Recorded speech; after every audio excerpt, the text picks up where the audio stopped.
share and subscribe our channel.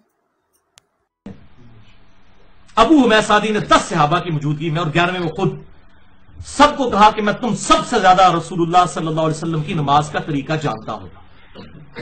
تو انہوں نے کہا کہ اچھا کسی نے نہیں کہا کہ بھئی جناب سانو دسن دو. انہوں نے کہا ہاں جی ابو حمید سعدی جو آپ دعویٰ کر رہے ہیں آپ تو رسول اللہ کی صحبت میں اتنا عرصہ رہے بھی نہیں ہیں, آپ تو بالکل اینڈ پہ مسلمان ہونے والے ہیں. شکر ہے وہ اینڈ پہ مسلمان ہوئے تھے, یہ کہتا ہے نا بعد میں منسوخ ہو گیا تھا, وہ بھی پٹھا گول ہو گیا. ابو حمید سعدی کو باقی صحابہ نے کہا آپ تو بالکل تھوڑا عرصہ ہی حضور کے ساتھ رہے ہیں, آپ نے تو صحابیت بڑی تھوڑے عرصے کے لیے اختیار کی ہے, آپ تو بالکل اینڈ پہ مسلمان ہوئے ہیں, تو آپ کہہ رہے ہیں کہ میں تم سب سے زیادہ رسول اللہ کی نماز سے واقف ہوں. پھر انہوں نے یہ نہیں کہا کہ بیٹھا, انہوں نے کہا ٹھیک ہے ابو حمید آپ حدیث بیان کیجئے. سنن ابی داؤد کی طریق میں بیان کر رہا ہوں, ترمذی میں بھی ہے لیکن ابو داؤد والی 730 نمبر, مشکات میں بھی موجود ہے لیکن وہ ابو داؤد والا طریق نہیں ہے, وہ ہے طریق ہے ترمذی والا, ابن ماجہ اور ترمذی کا. میں ابو داؤد 730 نمبر, جس سے شیخ البانی شیخ زبیر لیزی سب محدثین اس کو صحیح کہتے ہیں. امام ترمذی نے خود کہا ہے اس حدیث کو حسن صحیح, خالی حسن نہیں حسن صحیح.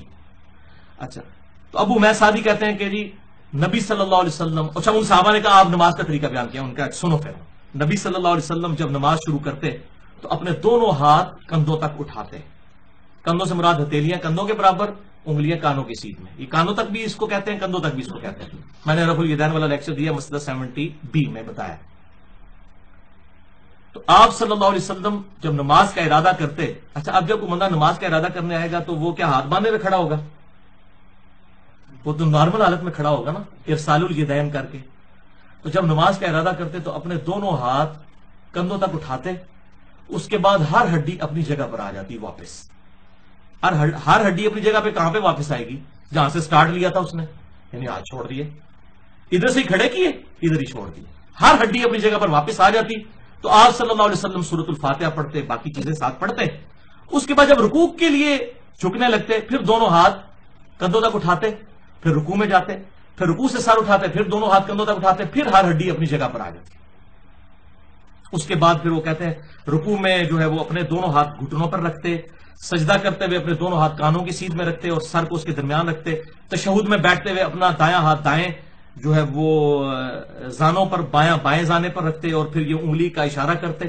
یعنی وہ پورا نماز کا طریقہ ان کے ہاتھوں کی پوزیشن کے اوپر گھومتا ہے کہ سیدھے کھڑے ہوتے پھر نماز شروع کرتے, پھر ہر ہڈی اپنی جگہ پہ واپس آ جاتی.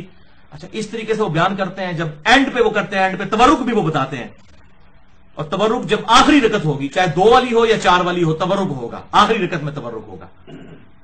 تو انہوں نے 4 رکعتوں والا بتایا کہ تورک کرتے تو پھر اینڈ پہ سلام پھیرتے. تو 10 صحابہ نے کہا کہ اللہ کی قسم نبی صلی اللہ علیہ وسلم اسی طرح نماز پڑھا کرتے تھے 30 سال کے بعد, یعنی رفع الیدین منسوخ نہیں ہوا. اچھا 10 کے 10 صحابہ نے, کسی نے نہیں کہا کہ حضرت اسی مین رکن ہی چھوڑتا ہے کہ جب نبی صلی اللہ علیہ وسلم نماز شروع کرتے تو دائیں ہاتھ بائیں پہ رکھتے.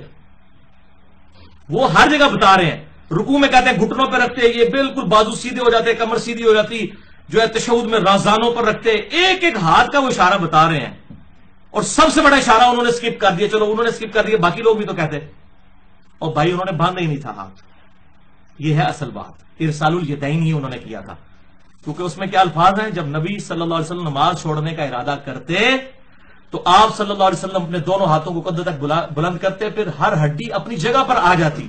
اپنی جگہ پر کہاں آتی؟ جہاں سے سٹارٹ لیا ہے. تو نماز ہم یہاں سے سٹارٹ لیتے ہیں کہ ارسال الیدین سے سٹارٹ لیتے ہیں؟ ارسال الیدین سے.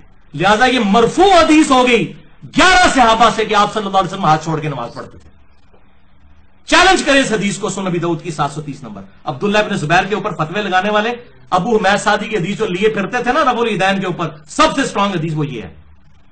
پھر بخاری اور مسلم کی متفق علیہ. ہماری نئی آنے والی ویڈیو کو سب سے پہلے دیکھنے کے لیے نیچے دیے گئے ریڈ آئیکن پر کلک کریں اور بیل کا بٹن دبائیں.